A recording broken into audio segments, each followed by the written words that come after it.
Senator Robin Padilla, usap-usapan ngayon sa social media dahil nasa pinasa nitong panukalang batas. Nagpanukala si Senator Padilla sa Senado ng batas na naglalayong ibaba ang minimum na edad ng pananagutang kriminal para sa mga kabataang nasasangkot sa mabibigat na krimen.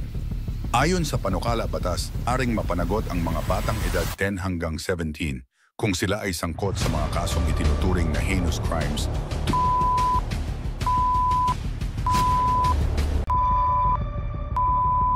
at mga krimeng may kaugnay batay sa umiiral na batas. Ipinaliwanag ni Padilla na dahil sa makabagong impluensya at social exposure, mas mataas na raw ngayon ang posibilidad na masangkot ang kabataan sa mga gawaing labag sa batas, batay na rin sa tumataas na bilang ng mga kasong ganito. Samantala, maraming personalidad ang hindi sang-ayon sa panukalang ito, tulad na lamang ni Representative Leila De Lima at Chel Diokno. Ang sabi ni Representative Leila De Lima, hindi kriminal ang bata. Ang batang naligaw ay hindi dapat kinukulong, kundi kinakausap, inaaruga at binibigyan ng pag-asa. Narito naman ang pahayag ni Representative Chel Diokno. Mukhang ang gusto ni Senator Padilla ay isang lipunang marahas at walang malasakit. Pero kung talagang gusto nating solusyonan ang krimen, ayusin natin ang mga sirang tahanan, sirang paaralan at sirang sistema. Piliin nating maging lipunang may pagkalinga at pag-asa. Ang sabi naman ni Senator Padilla, tama po ang mga bata ay hindi kriminal, kaya't ang nakakagawa ng karumaldumal na krimen ay hindi dapat ituring na bata. Accountability starts at a young age to build strong and responsible youth. Bago nito ay may pahayag din si Senator Robin Padilla na kung saan ay nababahala ito sa pagdami ng mga kabataan na lululon sa mature online content. Pakinggan din natin ang buong pahayag ni Representative Leila De Lima. Pero bago yan, huwag kalimutang mag-like at subscribe para sa mga pinakabagong balita. Ang freedom, kaya tayo nagkaroon ng freedom kasi nag-set tayo ng rules, nagkaroon tayo ng laws, nagkaroon tayo, hindi po pwedeng freedom lang. Yes. Hindi po pwedeng pare, wala tayong rules dito. Diba? Sige, magpapark ako sa gitna ng stoplight, pare. Freedom to eh. So, ibig mong sabihin, pare, pag hinuli ako doon, sasabihin ko, kalayaan to eh. No, meron tayong rules, pare. At ang rules na yun, number one, ang nasa taas dapat nun, morality, pare. Hindi naman religious morality, ha? Morality. Ano ba yung in general? Diba? Yung tatanggapin natin sa buong mundo, yung morality na yun. Dapat makapag-isip man lang tayo ng paraan makontra itong tinatawag, pare ko, ng multi-billion sindikato ng child prostitution. Pare, kahit buksan mo to, ngayon, kung gusto kong manood, bata ako makakapasok ako. Kahit anong sabihin mo na meron kang kawalangyaan dyan na hindi pipigilin niya, pipigilin. Kaya ng bata ko. So, ibig sabihin, ganun na lang tayo. Niwala man lang tayong gagawin. Sayang ang tax sa atin, ng tao bayan. So, ano yung mga move? Pag gumawa ka sana ng paraan o tinira mo yung isang panukala, huwag mong barahin yung panukala. Mag-isip ka lang pwedeng amenda ng panukala. Ano ba yung pwede natin gawin para mag-move yung panukala na yan? Kasi hindi naman tayo lang dito para magtagisan ng talino. Hindi, tayo magpupulungan tayo dito. Ako, yun ang idea ko. Kung hindi nyo matanggap yung batas na yan, bakit hindi natin ibahin ang mandato ng MTRCC? Sana constructive ba? Diba? Hindi yung nababara ka. Kasi pag nababara ka, walang nangyayari. Mag-aaway lang tayo. Diba? Isipan mo ng paraan kasi nakalusot na pare. Tanda, morality to pare. Huwag naman tayo maging bias na hindi porke taga-pelikula ko, okay sa akin. Okay sa akin yung okay sa pare. Huwag tayo. Lowering the age of criminal responsibility to 10 years old is not justice. It is abdication. It is a failure of imagination, of compassion, and of government. Hindi kriminal ang bata. Ang batang naligaw ay hindi dapat kinukulong kundi kinakausap, inaaruga, at binibigyan ng pag-asa. We do not fix a broken justice system by putting its weight on the smallest, weakest shoulders. We fix it by asking hard questions. Bakit may batang nalululong sa krimen? Sino ang tunay na nakikinabang sa mga pagkakasalang ito? Saan tayo nagkulang bilang lipunan? Senator Padilla's proposal is not new. It is a recycled idea that refuses to die, no matter how many times child rights advocates, neuroscientists, developmental psychologists, social workers, and human rights defenders have refuted it with facts and compassion. This bill does not address crime. It punishes trauma. It does not protect society. It betrays children we have already failed. The law we already have, RA 9344, or the Juvenile Justice and Welfare Act, is clear, progressive, and rooted in restorative justice. What we lack is not legislation, but thoughtful implementation. Ilan na ba sa ating mga LGU ang may maayos na bahay pag-asa?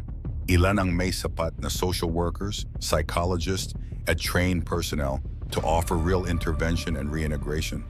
Let us not pretend that incarceration is the only language the state knows how to speak. As a former Secretary of Justice, I have seen what jails do to children, and I have seen what care, education, and structured rehabilitation can achieve. The difference is life-changing, sometimes life-saving. Kung ang sagot natin sa batang nadapa ay kulungan, hindi ang bata ang tunay na dapat usigin, kundi ang sistemang wala nang malasakit. I appeal to my colleagues in the Senate and in the House. This is not a question of being soft or tough on crime. This is a question of who we are as a people. Are we the kind of nation that throws away a child before we even try to understand their pain? To be truly just is to know the difference between punishment and cruelty. And to those who say that children today are more exposed, I say, exposure is not consent. Exposure is not maturity. Exposure is not accountability. Kung mas exposed ang bata ngayon sa karahasan, droga, at pang-aabuso, lalo silang dapat pangalagaan, imbes na ikulong. Let us stop treating children as threats. They are mirrors. If we don't like what we see, it is not the mirror we must shatter. It is the reflection of our failures. Ay, magandang umaga po sa mga tagapakinig at tagapanood ng ASPN at sa inyo po, Miss Ali and Miss Pat. Oh, Sir Richard, magandang umaga. Thank you for accepting our invitation. Napatawag po kami sa inyo dahil kailangan po marinig ang panig po ng Child Rights Network dito po sa isinusulong na panukala ni Senator Robin Hood Padilla na pababain itong ating minimum age of criminal liability, which now stands at 15, ayon sa ating Juvenile Justice Act. Gusto niyang ibaba ng 10 years old, no? 10 years old pataas, kailangan na managot na. Magkaroon na ng criminal liability, panagutin sa ilalim ng batas, lugar na ilalagay mo dun sa bahay pag-asa. Dahil yung naniniwala tayo sa murang edad, pwede mo pang i-rehabilitate, di ba? May pag-asa pa yan na yung tinatawag na restorative justice. Etong reaction ninyo parang almost pwedeng sabihin, needless to say, ang stand ng Child Rights Network. So Richard, go ahead. Reaction na lang po dito sa panukalang isinusulong po ni Senator Robin Hood. Sige. Siguro po yung first reaction po ng mga child rights advocates ay frustration. Lalo na yung mga nasa development po ng nasa field po ng child development and social work. Siguro maraming nakakaramdam ng frustration dito sa panukala na ito kasi pinag-uusapan na naman natin yung edad. Yung edad po kasi matagal nang pinagdebatehan yan. Yung mga concerns ni Senator Padilla, katulad ng mga bata na nasasangkot sa matitinding krimen, yung serious crimes, na-address na po yan ng amendment noong 2013. Inamyendahan po yung batas para maisama po yung below 15 na nakakagawa po ng matinding krimen ay i-rehabilitate po sila sa bahay pag-asa. So, na-address na po yung issue po na yan. Kaya, dapat hindi na natin pinagdedebatehan yung edad. Ang dapat pinag-uusapan na natin ngayon ay yung implementasyon ng batas. Kung na-implementa ba ito ng maigi, napopondahan ba ito, nabibigyan ba ng karampatang atensyon ito ng ating local government units, doon na po dapat yung usapan. Kaya sa ngayon po, dahil sa pag-file na ito, very frustrated po kami. Oo. So, Sir Richard, yun na nga, you voiced already your frustration. Pero sabi mo nga na napagdebatihan na ito, maraming beses na, so talagang dapat nasa 15 anyos pa rin po tayo yung age of criminal liability. But sabi mo nga, yun sa implementasyon, ano po dun sa batas, saan po nagkukulang? Ano pa yung mga kailangan pang gawin para po hindi dumami po itong ating mga menor na edad na gumawa ng mga krimen na hindi mo akalain, no, na kaya nilang gawin, yung magpatay, 'di ba? Yung very violent, the crimes, very heinous rin yung mga crimes na ginagawa nitong mga batang ito. Nauunawaan ko po yung mga sinasabi po ng publiko, halimbawa pagdating sa mga balita, lalo na kapag merong mga balita tungkol sa mga bata na nakakagawa ng mga seryosong krimen. Pero gusto ko lamang po sabihin sa inyo, sa ating publiko, na ito po ay ina-address na ng batas. Ang ating batas ay may sufficient measures to address children committing serious crimes.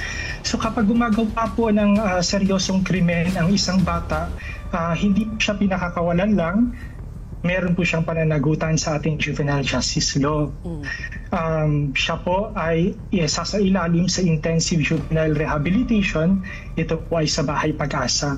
Ngayon, ang problema po, hindi po ito maaaring na-implementa ng maayos sa ibang mga local government unit, kaya hindi na re-rehabilitate halimbawa yung isang bata. So, dapat po tutukan natin yung rehabilitasyon at hindi na po yung pag-uusapan yung mga hindi naman talaga makakatulong sa ating juvenile justice system katulad ng pagpapababa ng age of criminal liability.